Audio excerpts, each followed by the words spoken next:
We would like to point out the official statistic that the United States of America, as of the writing and recording of this, has officially reached 518 COVID deaths per million Americans. That means that 1/20th% of the entire United States population has died from this disease. Perhaps we think that isn't a big thing down here in the public, but if Trump is even remotely the businessman he says he is, and he claims to be the best businessman on the planet, he knows how horrific a loss this is.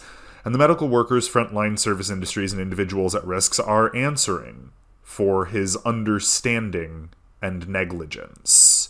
1/20th% of the entire United States population. We have issued before how certain states had lost 1/10% of their entire population, and we tried to emphasize how bad that really is.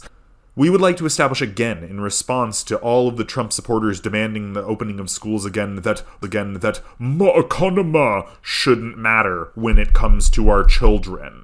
If the schools don't open, the economy will be hurt very badly. But if they do open, then tens of millions of children could get sick and die. The economy will be hurt very badly by that, as well as millions of families that will no longer have children, that will be endangered and torn apart by this pandemic, of which the United States of America has almost 5.5 million cases as of the writing of this article, a quarter of all cases around the globe.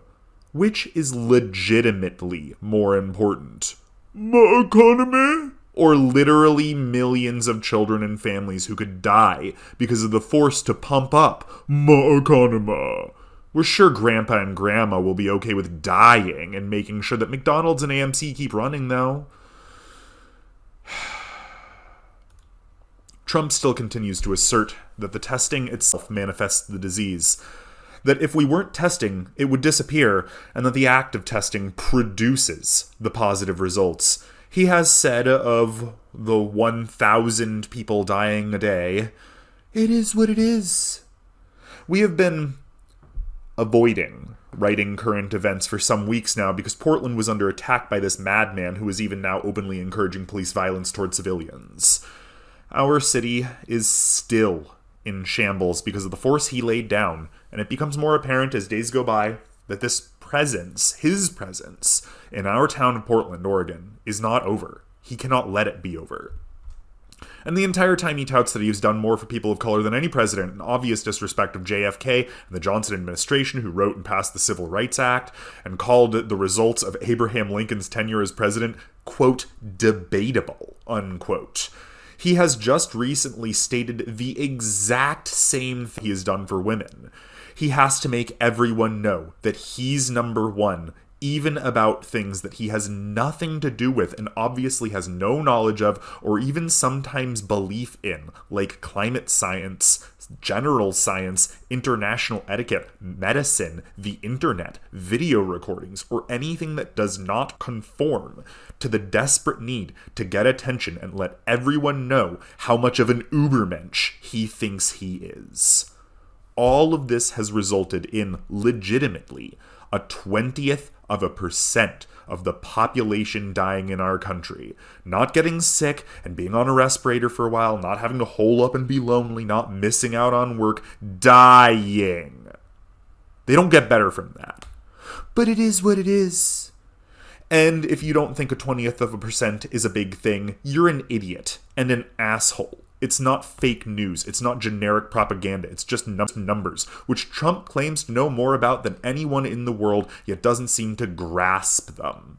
Or maybe he grasps them all too well. There will be over 175,000 Americans dead in 4 more days, because we are getting over 1,000 Americans dead every day.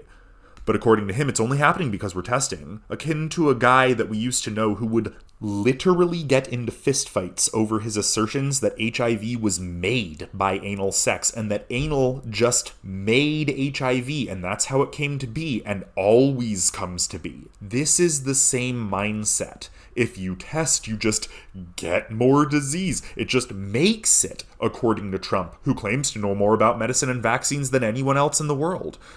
We are in a bad place, and it's not because the world is getting worse or any of that bullshit treacle they teach you on primetime television dramas. We are in a bad place because presently the world's first world nations are led by cult leader madmen like Boris Johnson, Bolsonaro, Trump, Xi Jinping, and Putin, and others who literally cannot be approached, need answer to nobody, have even been struck by the pandemic themselves, but still assert that it isn't a danger and that they are the heroes of the day.